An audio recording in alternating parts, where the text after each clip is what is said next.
Thank you, Dr. Griffin. Thank you to all of the staff from Charlotte Hungerford Hospital and the Imaging Center for welcoming us here today. It seems particularly fitting that we should be talking today about the importance of early detection and appropriate screening. What I've learned over many years as a state legislator is that good ideas for legislation don't originate only with legislators. In fact, good ideas for legislation usually come from the people that we represent. And we're here today because that phenomenon holds true whether one wishes to serve in Hartford or in Washington, D.C. I wanted to introduce a bill to have Dr. Griffin and the Imaging Center here at Charlotte Hungerford Hospital made available to every woman in the United States of America. But Dr. Griffin is a busy guy, and if he were to be the physician, and if you were to be the place where every woman in America got screening, we'd have nothing to worry about. But we can't do that, because I hear you like an occasional vacation, doctor, and you like to go home at night. So if we can't give Dr. Griffin and the staff here to every woman in America, what can we do to make sure that every woman in America has the same high-level, responsive, and appropriate screening that's available here? And what we can do is introduce legislation in the United States Congress to replicate what we've already done in Connecticut. And what we've already done in Connecticut is the right thing to do. And women shouldn't be disadvantaged just because they don't happen to live in one of the states that's had the wisdom to do this. So the good news is there has been legislation already introduced in Congress by members of the other party, which would require notification to women with dense breast tissue of the necessity of doing a more intensive screening to have the peace of mind that if there is early stage breast cancer, that it's detected. And I want to join with people from the other side of the aisle to pass that legislation as a member of Congress. But I want to go one step further. I want to bring to the United States Congress the idea that Nancy Capello brought to the Connecticut General Assembly, that insurance should cover that additional screening.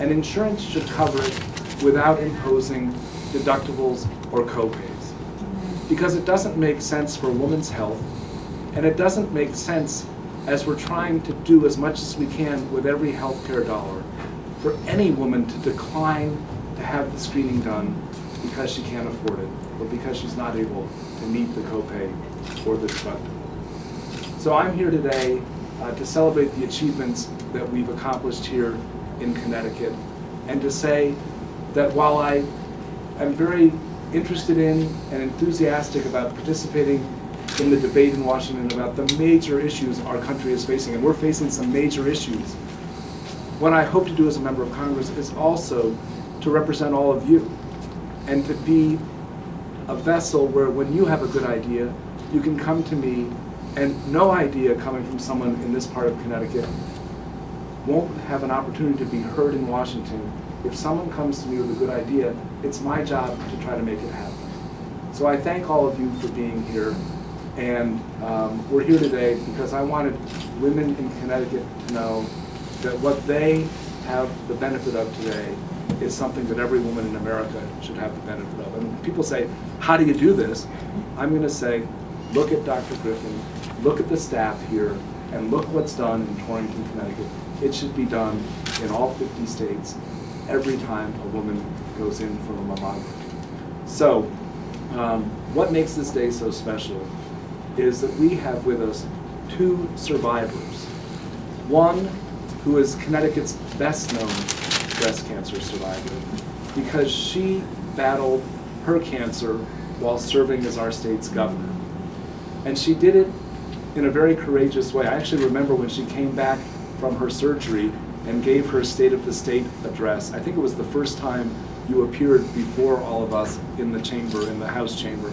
Governor Rell came back triumphant after a medical ordeal, having fought and won her battle with breast cancer. And I think, Governor, you have been an inspiration to women throughout this state with the dignity that you showed and the courage that you showed and the example that you've set. And now, as an ambassador, to remind women how important it is to have a mammogram or an ultrasound if you have dense breast tissue. So with that, let me introduce, she'll always be my governor,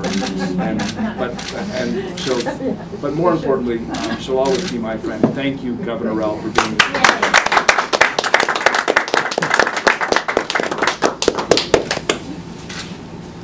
Oh gosh, I could talk about this subject for hours. I promise you I won't, but October is Breast Cancer Awareness Month, as Dr. Griffin mentioned, excuse me.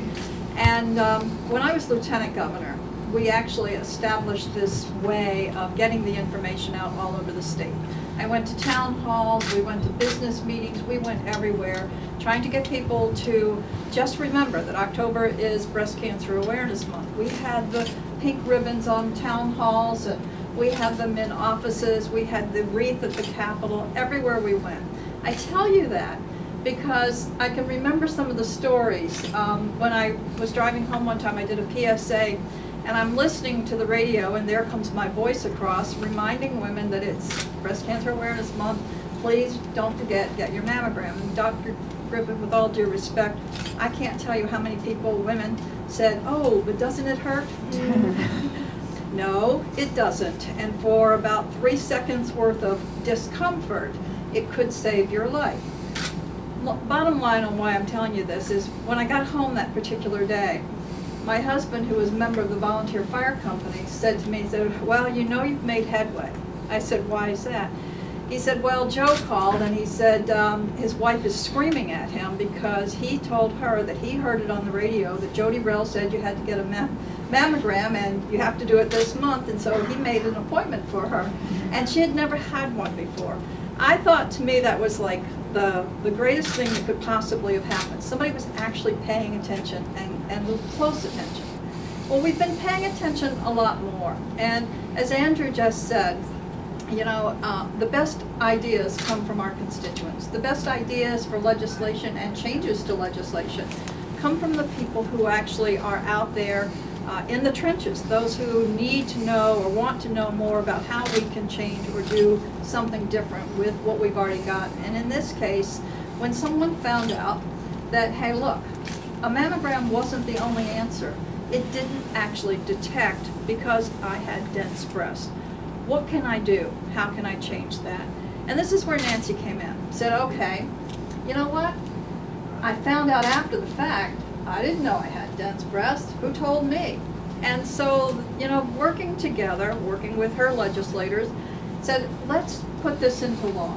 Let's at least make sure that women are informed when they find out that their breasts are dense, because a mammogram may not cover everything. That's literally cover everything that is there. And so by doing the breast density and letting people know, then you at least have the opportunity to go for further testing. And I'll tell you, Dr. Griffin just asked me when we came in, he said, putting him on the spot here, he says, I hate to ask you these personal questions, but, you know, when they found your cancer, how was it detected? And no, I had a mammogram that month. They detected something that was odd, but it wasn't really the actual pea-sized little tumor that was found until I was going through surgery.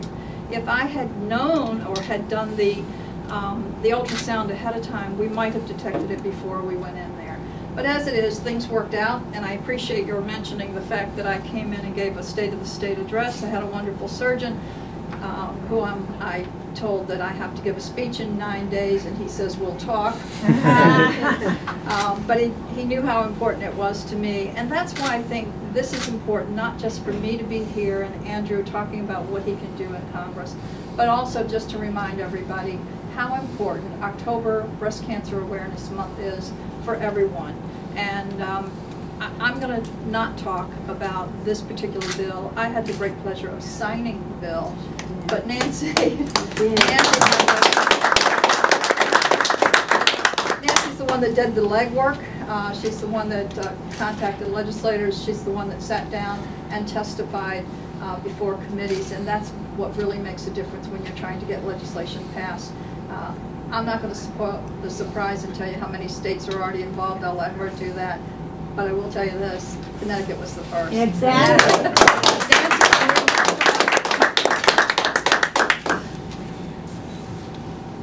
Thank you. It's great to be here with my champions, my husband, and my sister, and my husband Joe, and my sister Angela.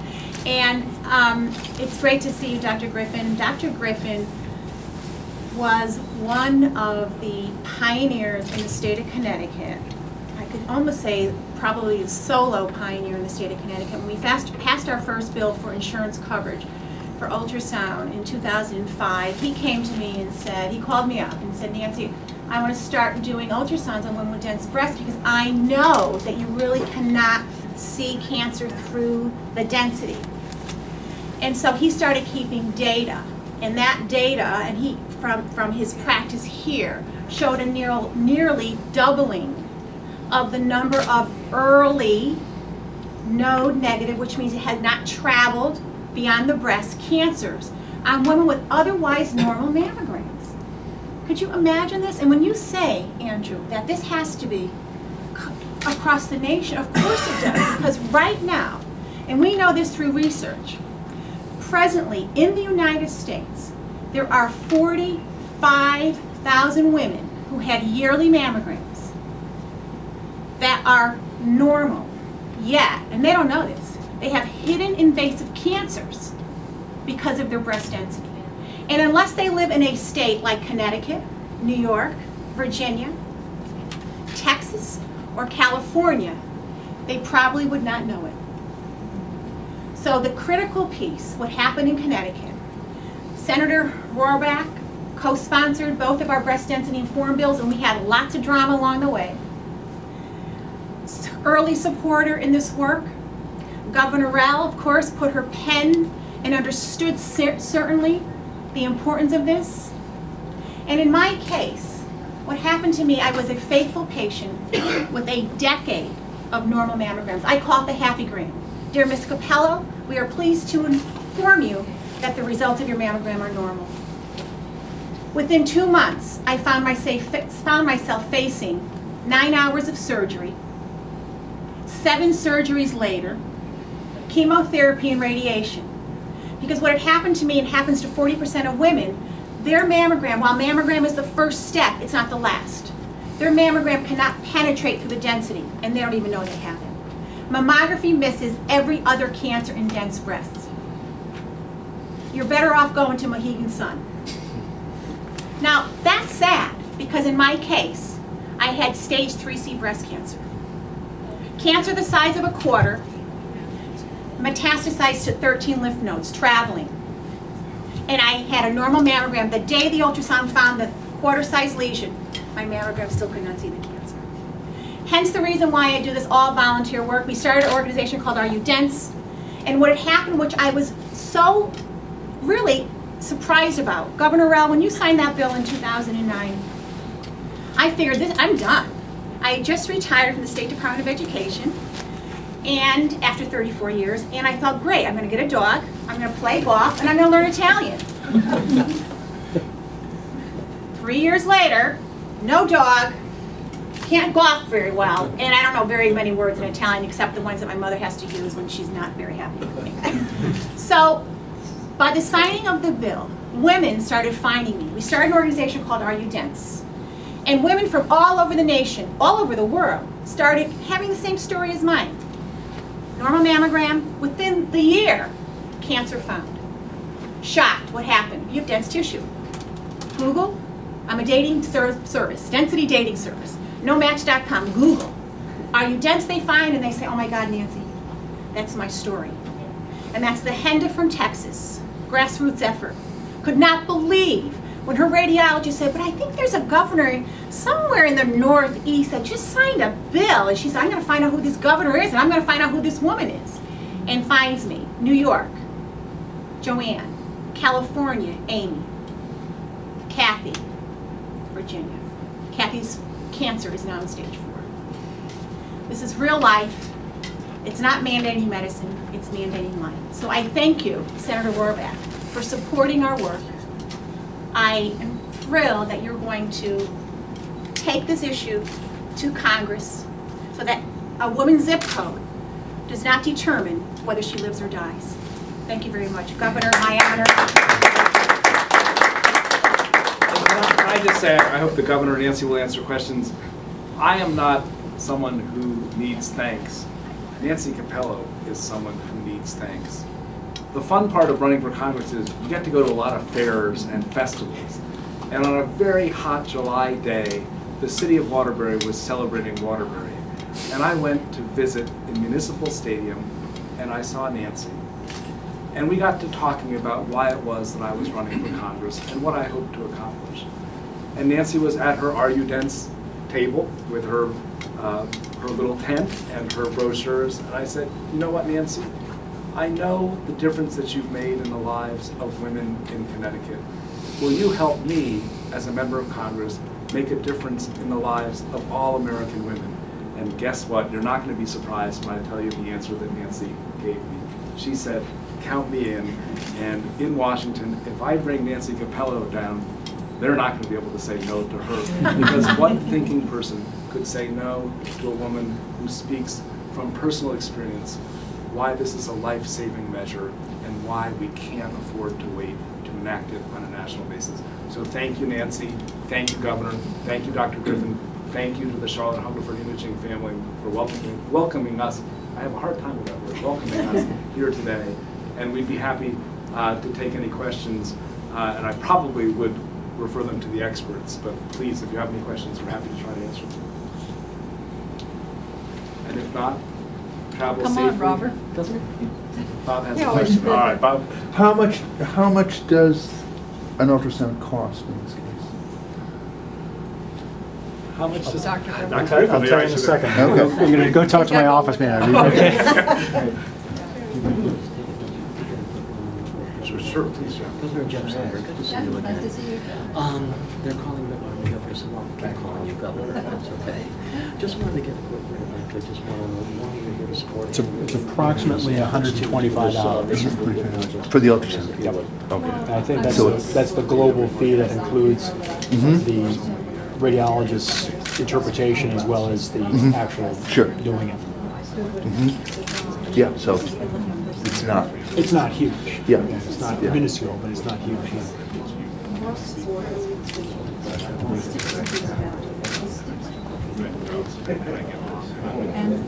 Thank you. You're welcome. I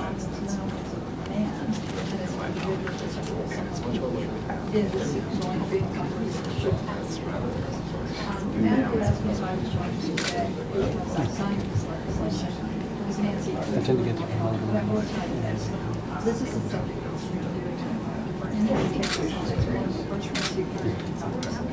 Really, it's hard to say, but I know it is. Yeah. It is one of Yeah, those she's things great. and will save lives. So if you're looking at that, again, it shows what we're making some kind of a conversation.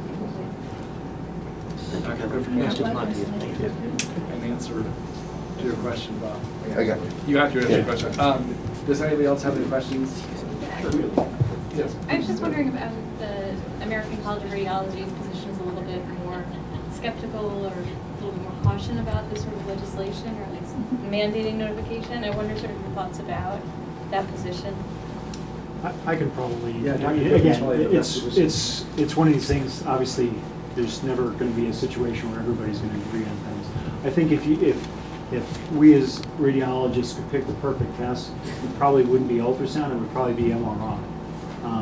But the problem is, MRIs are expensive. They have to inject contrast to get your images. And even though they are the most sensitive test for detecting breast cancer, they're also not very specific. So there's a lot of things that show up on an MRI that may not be cancer. And now you have all these things that, what do you do about it? And some of those might need to biopsy, some of those may need to have to do a follow-up exam, what have you. The other disadvantage of MRI is that it still at this point in time requires insurance pre-certification. So, and that's not something that we as radiologists can do for an office. So basically, if someone comes in and they have an abnormality, we think a breast MRI, we could suggest it, but then the referring office has got to fight it out with the insurance company to get it approved, which sometimes is not all that easy. We actually have even gotten to the point where we basically say to any of our patients, if you really feel you need it and your insurance company won't cover it, we'll take $200 that basically probably doesn't even cover the cost of doing it, but we'll try to do it for a minimal cost. But the problem is to try to get everybody that has dense breasts through an MRI scanner would be not only economically pretty expensive, but also logistically tough to do. Whereas the advantage of an ultrasound is it's relatively quick. Almost every place has one. It's something that if you find something, you can then possibly go ahead and just biopsy it using the ultrasound to direct you. And it doesn't require a pre-certification because it's not a really expensive exam.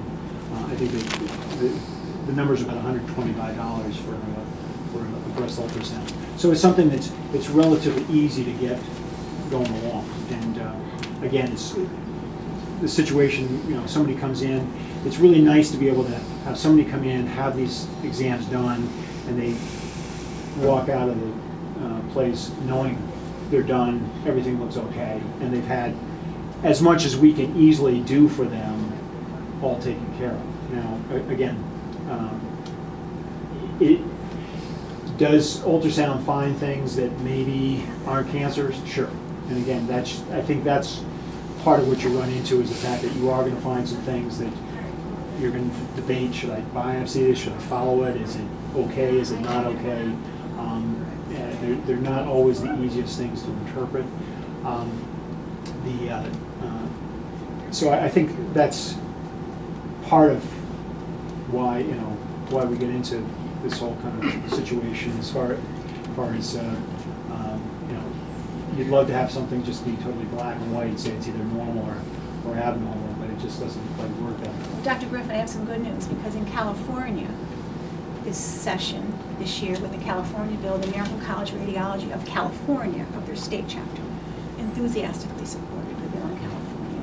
In addition to that, the New York bill was supported by the New York Radiological Society. What has happened is that our data from Connecticut is so powerful that, and again, they're a trade organization. They're protecting their trade. There's a lot of doctors that belong to the American College of Radiology that are so supportive, and they have really come out to talk about the work that we're doing all over the country and internationally.